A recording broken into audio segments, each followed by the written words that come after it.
Es una de las razones por las que en todas las películas de los 80 y de los 90 se decía siempre «Jodido cabrón, eres un jodido miserable», ¿no? Cosas de jodido todo el rato, hablando jodido es porque traducía literalmente fucking, cuando ahí deberían haber hecho una adaptación. Fucking idiot debería ser puto idiota, porque es más natural en español decir puto imbécil que decir jodido imbécil. Jodido no se usa, ¿no? Entonces eso se usa de otra manera. Entonces, bueno, es una de las cosas curiosas porque siempre esta película es bastante cómica, ¿no? Que siempre están diciendo «Eres un jodido imbécil».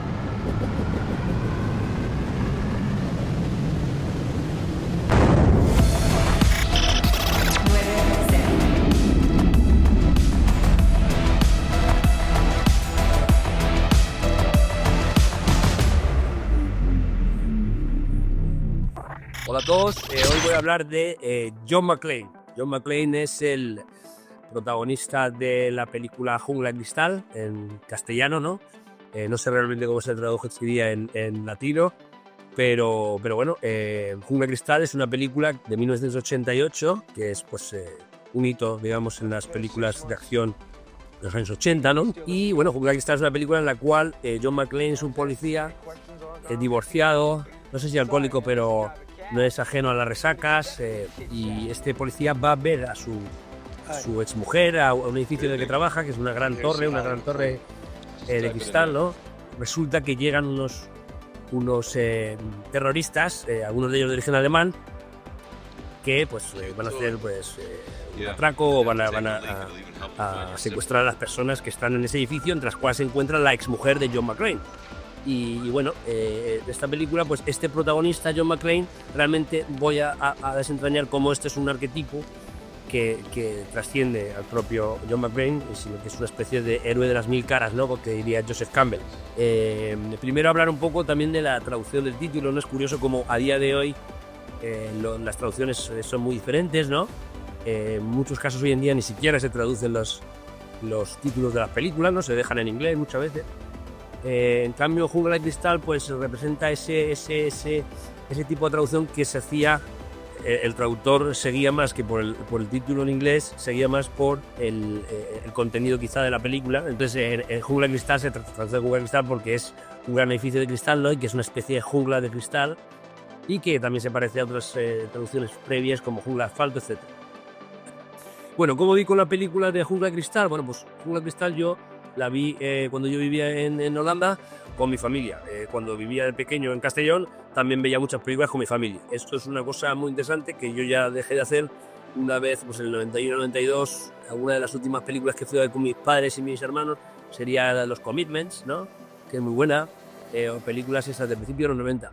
Era algo muy común pues ir con la familia a ver una película todos juntos, imagino que todavía lo es, pero yo creo que lo interesante de esa época era que esas películas, puede ser una película para toda la familia, no era necesariamente una película de dibujos, una película ñoña, una película Disney, sino que eran películas que realmente eran para toda la familia, puesto que yo, por ejemplo, en los primeros recuerdos que tengo era ver en el cine el Templo Maldito, ¿no? De Indiana Jones. Esa primera escena, ¿no? En la que tiene que buscar el antídoto para un veneno que ha consumido, y bueno, entre esa estética oriental y de los años 30, ¿no? Que Indiana Jones es una figura que está inspirada en los héroes de los años 30. Y bueno, esas películas pues me gustaban a mí y le gustaban a mi padre, le gustaba a mi hermano, le gustaba a mi hermana, y daba igual la edad que tuvieses, porque estaban diseñadas de esa manera de algún modo, ¿no?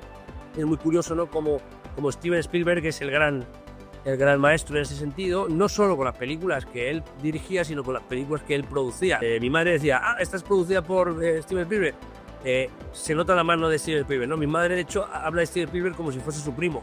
Y esto es fascinante, ¿no? También mi madre habla de Paul McCartney como si fuese, le llama Polito.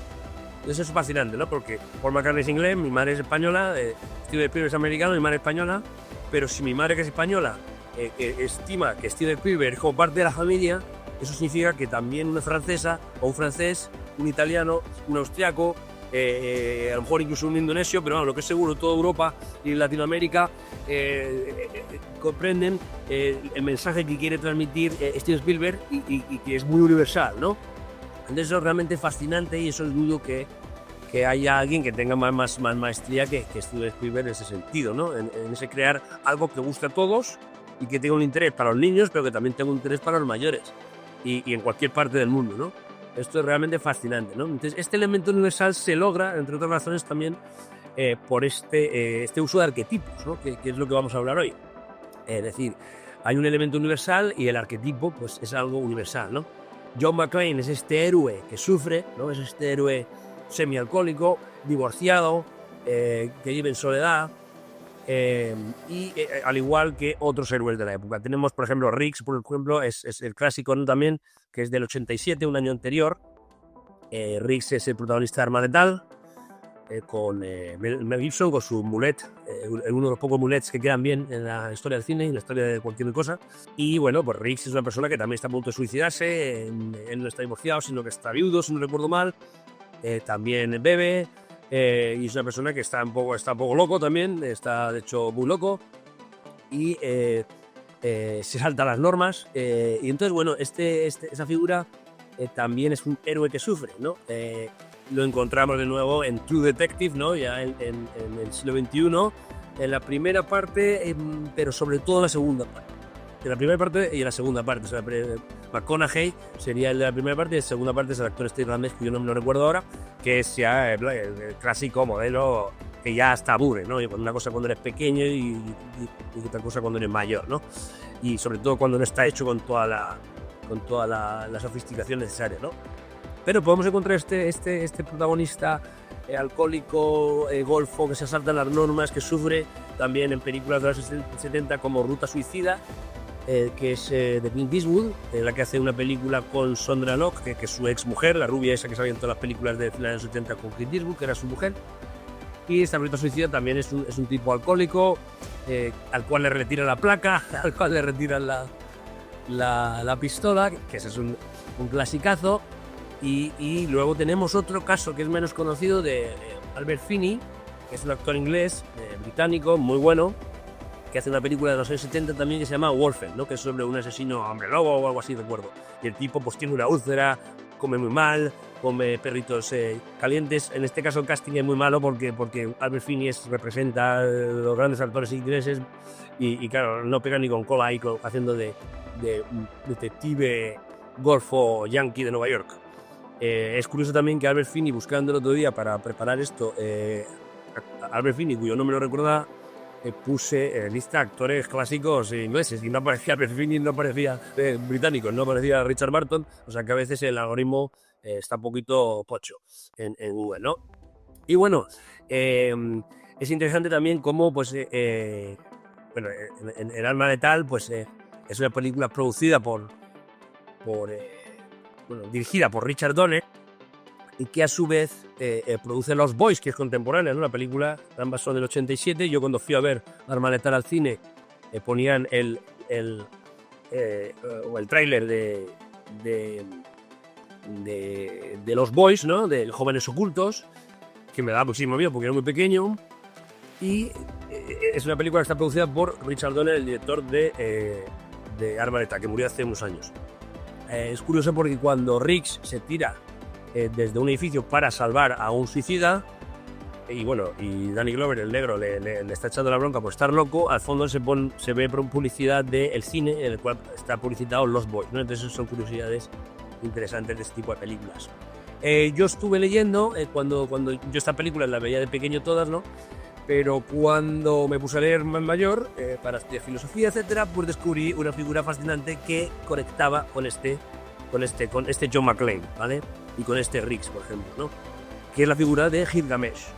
Yo ya cuando leí Edipo Rey y otros libros de Sófocles es el mejor uno de los mejores dramaturgos, ¿no? De la historia, y en las cuales Edipo era un héroe pero que sufría mucho, ¿no? Era un tipo que sacaba sacando los ojos con unos alfileres o pinchando los ojos con alfileres, y es un tipo que se casa con su madre y que mata a su padre, y que bueno, es más que un agente, me parecía alguien pasivo, ¿no? Que sufría y padecía. Entonces ya me chocaba la idea de que se emplease la palabra héroe, ¿no? Porque yo los héroes de las películas americanas siempre ganaban y demás, pero realmente me estaba equivocando. Gilgamesh es un relato mesopotámico que es probablemente un rey real, fue, y que es el primer relato épico de la historia, ¿no? En el que se recoge. Y entonces, este relato, Gilgamesh, es alguien que pues, va a realizar pues, la típica aventura del héroe, y que es alguien que afirma Jung en algunas lecturas o algunos de sus libros que es alguien que sufre, ¿no? Que es fundamental la idea de que sufra el héroe.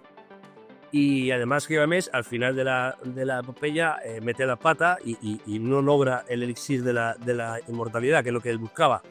Entonces acaba de algún modo perdiendo. En Edipo pasa lo mismo. Entonces aquí se me encendió a mí la bombilla y me di cuenta que Gilgamesh era de algún modo John McClane, ¿no? Era de algún modo Riggs. Es decir, es el héroe que sufre, ¿no? Por eso Edipo Rey sufre tanto y por eso Riggs, John McClane, son personas que tienen problemas de alcoholismo, son problemas que personas que quieren suicidarse, son personas divorciadas, que lo están pasando mal, pero que curiosamente en la pantalla queda muy atractivo, ¿no? Yo cuando era pequeño cogía Coca-Cola y me acuerdo que cogía Coca-Colas Light que parecían Budweiser porque eran blancas y me echaba la Coca-Cola como si fuese whisky. Y entonces era como que queda atractivo, ¿no? Que el tío tiene resaca, como mola, ¿no? Pero claro, luego cuando tiene resaca de verdad, pues no mola nada.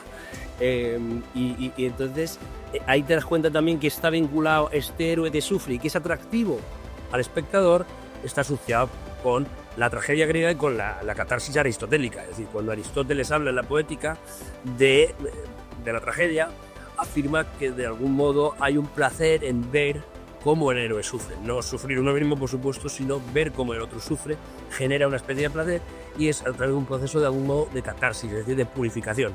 Al ver a otro sufrir, a ver al protagonista del relato y de la representación sufrir, pues las personas de algún modo se purifican, ¿no?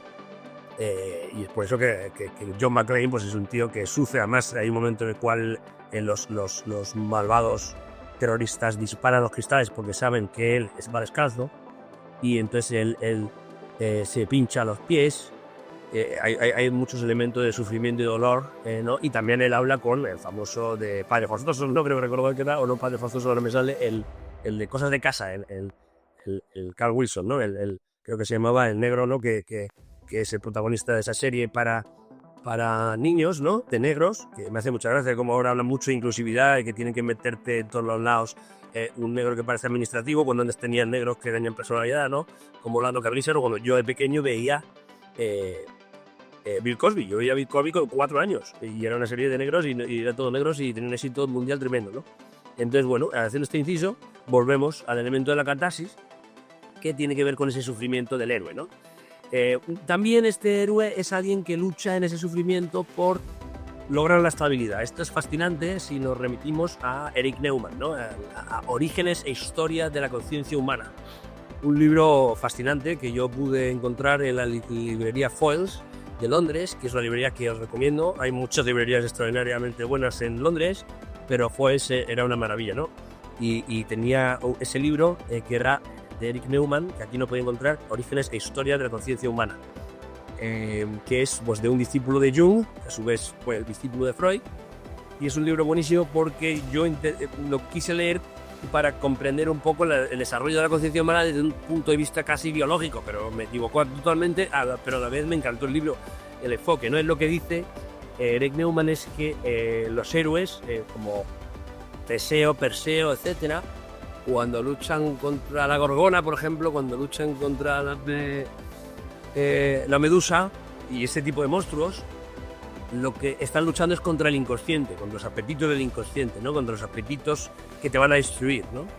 Entonces la Gorgona o este tipo de monstruos representan ese poder del inconsciente que es muy superior al de la limitada conciencia, ¿no?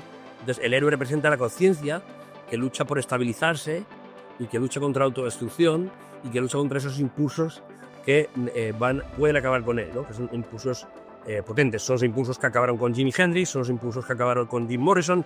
Jim Morrison, de hecho, era interesado en este libro de Orígenes e Historia de la Conciencia Humana, pero no supo luchar con su conciencia contra esos apetitos inconscientes que acabaron por destruirlo, ¿no? Entonces, creo que también en esta figura del policía que sufre, el policía que ha de luchar, que es semialcohólico, desalcohólico, etcétera, es alguien que ha de luchar para, a través de la aventura, para consolidar su conciencia y para consolidar un bienestar psicológico en un mundo que se mueve, en un mundo cambiante, que es básicamente la clásica aventura del héroe, ¿no? De hecho, Joseph Campbell, de la cual hablaré en otras ocasiones porque es realmente fascinante y yo me lo he tratado en mis libros. Una curiosidad que yo descubrí también en esa librería Foyles de Londres fue el libro de otro antropólogo Sir James Fraser, ¿no? Inglés, victoriano, que es La Rama Dorada. La Rama Dorada es un libro extraordinario también y es larguísimo. Yo me hice con una versión que era de, no sé, me acuerdo, 800 páginas, pero en la versión reducida. Y bueno, ahí va hablando todo el rato de distintos rituales a lo largo del mundo en los cuales se da un sacrificio. Es un poco como hablando de chivo expiatorio, etc. Pero bueno, es un libro extraordinario. En ese libro, al abrir el índice, descubrí un capítulo, Not to touch the earth. Otro capítulo, Not to see the sun, ¿vale? Not to touch the earth, not to see the sun son las dos primeras frases de la canción de los Doors. Que aparece la celebración del lagarto, del Celebration of the Lizard, que ahora no me sale el nombre original, pero no me sale el nombre final, que la cual pues Jim Morrison había leído el libro, entonces le había gustado las palabras del índice y las había empleado en la canción. Entonces bueno, cuando uno va leyendo es fascinante cómo va descubriendo también muchas referencias asociadas a la cultura pop que vienen de otra parte, ¿no? Entonces bueno, es muy importante también cómo Estados Unidos integra el psicoanálisis muy tempranamente, y esa integración del psicoanálisis es empleada luego en el cine de modo evidente, ¿no? Por ejemplo, Freud y Jung y otros psicoanalistas, uno de los primeros países en los que tuvieron éxito fueron en Estados Unidos, donde hicieron una gira pues a principios del siglo XX, 1908, 1909, ahora no lo recuerdo exactamente, y tuvieron mucho éxito en distintas universidades americanas, y el psicoanálisis creció en Estados Unidos, creció en Latinoamérica, y en España, en cambio, pues nunca ha tenido éxito el psicoanálisis como práctica terapéutica psicológica. Aunque, curiosamente, Ortega y Gasset publicó la interpretación de los sueños con la revista de Occidente en una de las primeras traducciones. Y es muy bonito porque hay una carta de Freud, muy contento porque había estado luchando contra viento y marea para poder tener éxito en su teoría, y entonces estaba muy contento porque en España se había traducido su libro, uno de los primeros países que había traducido la interpretación de los sueños, y entonces hace una nota de congratulación, digamos, al traductor, y entonces dice: yo aprendí a hablar castellano por mi cuenta para poder leer el Quijote, y del tío. Y la verdad es que me sorprende que esté tan bien hecha la traducción, y sobre todo una persona que no sabe de medicina y no sabe o que no sea profesionalmente médico, ¿no? Bueno, entonces también España, Ortega y Gasset, que era muy inteligente, trajo a Freud muy tempranamente a España, o en relación con otros países, ¿no? Entonces bueno, en Estados Unidos estos arquetipos son empleados constantemente en el cine. Es muy interesante cómo estos arquetipos acaban teniendo un gran poder de seducción, y acaban teniendo un gran poder, como John McClane o Riggs para mi generación, porque, como decía John Lennon, ¿no? Somos más famosos que Jesucristo, ¿no? Decía John Lennon. Entonces, ¿qué significa? Que la cultura pop del siglo XX cobra una enorme relevancia en una era pues no religiosa, en una era nihilista en gran medida, y entonces los arquetipos pop se superan casi a los arquetipos clásicos de la religión, ¿no? Y de Jesús, ¿no? Yo cuando era pequeño, pues probablemente una de las primeras figuras públicas que yo de niño tuve noticia era Jesús. Segundo, Elvis. Yo la segunda persona que era, cuando yo era pequeño, que era famoso, era Elvis.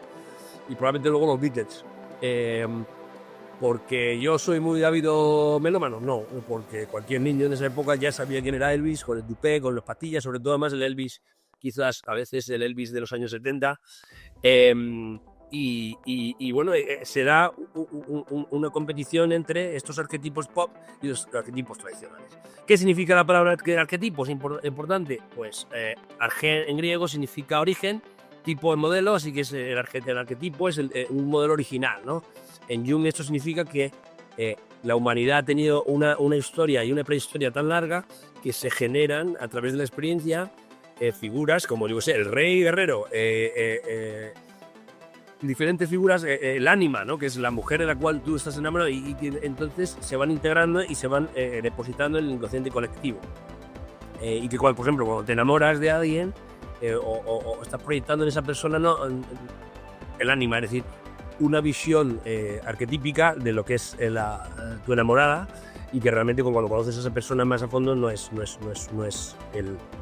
esa persona que tú imaginabas ser. Por eso es muy importante, como decía el suegro de un famoso literato, ¿te gusta mi hija? Y decía el otro, pero si estoy enamorado. Y dice, me da igual si estás enamorado, ¿te gusta mi hija? Es decir, te tiene que gustar la persona con la que estás, no tienes que estar enamorado. O sea, si estás enamorado mejor, pero aparte de enamorado tienes que gustarte a esa persona, ¿vale? Si a ella le gusta hacer footy y a ti te gusta jugar porros, pues a lo mejor os enamoráis, pero pasa el tiempo y no va a funcionar la relación. Si a ti te gusta follar y a la otra no le gusta, o a la otra le gusta follar y a ti no te gusta, pues no vamos bien. Entonces te tiene que gustar la persona. Más allá de ese ánima o de esos arquetipos inconscientes que vamos proyectando en la realidad, ¿no? Y que el cine y la cultura popular nos va transmitiendo también, ¿no? En este caso, en el caso de Estados Unidos, John McClane, Riggs, etcétera, son policías además que encajan en un modelo no solo arquetípico como el de Gilgamesh o como el de Edipo Rey, que es alguien que sufre, el héroe que sufre, eso es fundamental, sino que además encajan en el modelo tradicional americano del vigilante, ¿vale? Que se llama vigilante, que es el policía rebelde frente al Estado. Por esa razón siempre le retiran la placa y le retiran la pistola, ¿no? Y ya él resuelve el crimen por su propia cuenta. Hacer una pequeña mención a España, al uso de este arquetipo. Hay una película muy mala de Vicente Aranda, la verdad, que se llama Canciones de Amor en los Litas Club. Os invito a que veáis el teaser que está en YouTube porque es desternillante. Y entonces también le dicen al policía, que es Eduardo Noriega, le dicen al policía, te retiramos la placa y te quitamos el permiso durante los... Es un clásico total. Entonces, ¿qué significa esto? Pues es el vigilante, es decir, el policía frente al Estado. Tenemos que en Estados Unidos el Estado no está muy bien visto, no ha estado muy bien visto tradicionalmente, y entonces el policía, a pesar de las interferencias del Estado, a pesar de sus alcoholismo y sus debilidades, él logra resolver el crimen cuando le han quitado la placa y le han quitado digamos, la legitimidad, ¿no? La licencia para poder trabajar. Y entonces esto tiene que ver con el vigilante. ¿El vigilante quién es? El vigilante es una persona que al margen del Estado resuelve asuntos, y esto existe en la realidad. Es decir, yo he visto hace muchos años en YouTube había un tío pedorro que se dedicaba a ir con una cámara y entonces cazaba tíos que estaban con prostitutas en barrios. Y entonces decía, ¿qué? ¿Ahora qué? Entonces se iba, claro, porque estaba grabando. Entonces es un vigilante. Entonces es un tío que se cree con autoridad moral para ir por ahí, pues haciendo justicia al margen de la policía, porque la policía no llega a poder intervenir. De alguna manera, los ocupas, los antiocupas, el desocupa en España, que es un fenómeno muy nuevo, que son vigilantes, ¿vale? Que en España es un fenómeno mucho menos común. Quizás tenga algo que ver con la influencia norteamericana. ¿Quién es vigilante? Batman. ¿Quién es vigilante? Superman. Todos los héroes de acción americanos, superhéroes, etcétera, son vigilantes. Es muy curioso porque normalmente en esos cómics y en esas películas los malos son violadores, son punkis, son marginales. Y entonces lo curioso que pasó en el caso de los Pantera Negra es que ellos eran vigilantes al revés. Es decir, los negros, los marginales, eran los que vigilaban a la policía, ¿vale? Porque los Pantera Negra lo que hacían era coger un libro de la ley y entonces sacar un fusco, porque podía llevar fusco, y decían al madero, perdona, pero te estás saltando esta norma y esta otra norma. Entonces estaban vigilando a los propios vigilantes, ¿no? Entonces, bueno, esto es fascinante. También la película de Vigilantes muy interesante es The Burbs, ¿vale? Los suburbios. No sé, un juego se traduce en español, muy buena, con Tom Hanks, con Corey Feldman, Bruce...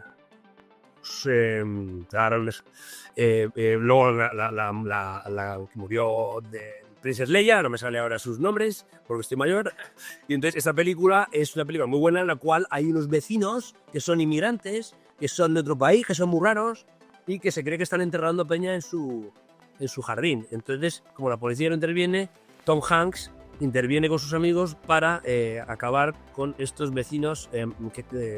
inmigrantes, que a mí la verdad que de pequeño me gustaba, ahora de mayor hay que admitir que me tocaba hasta la moral a mí. Mira que yo soy poco woke, pero me tocaba un poco los huevos, ¿no? Ese rollo de que son inmigrantes, estos americanos, no, bueno, esos son malos.